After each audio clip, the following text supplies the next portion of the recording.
morning about the case investigators have on a Diamond Bar man that they arrested for driving his SUV into a group of law enforcement recruits this week.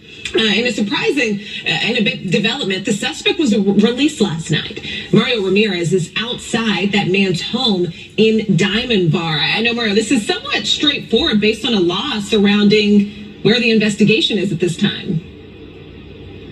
That's right, and the Sheriff's Department calls this a provisional release while investigators continue to build their case, and they now believe that this 22-year-old driver intentionally hit dozens of recruits early Wednesday morning, 7 of them still hospitalized, 2 with critical injuries. And take a look, you can see him here taking a field sobriety test at that crash site in Whittier, which showed no signs that he was under the influence. Nicholas Gutierrez was released just before 10 o'clock last night after being taken into custody Wednesday morning. He was reportedly driving his Honda CR-V on the wrong side of the road in Whittier Wednesday when he hit a group of 75 cadets for their morning run. 25 of those recruits were injured in the crash, with injuries ranging from head trauma and broken bones to loss of limbs. Sheriff's deputies later searching the home of that 22-year-old driver charged with attempted murder of peace officers, but were seen leaving with no bags or boxes in hand. Meanwhile, Sheriff Villanueva, he previously said this crash was an accident, but he now believes that after more evidence was collected, it was an intentional,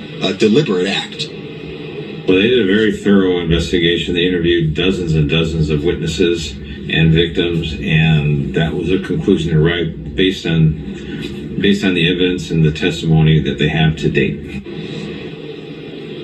Investigators are not legally allowed to hold a suspect in custody for more than 48 hours without presenting the case to prosecutors. And Sheriff Villanueva says the suspect was only released until investigators can develop more evidence and present a stronger case for prosecutors. So they continue to conduct ongoing interviews and analyze some of the evidence, including surveillance footage. Back out here live, we expect that case to be presented to the DA's office. Still waiting for word on that. We're just outside the home of that 22-year-old where he lives with his family here, but no sign of the driver here yet this morning. Reporting live in Diamond Bar. Back to you.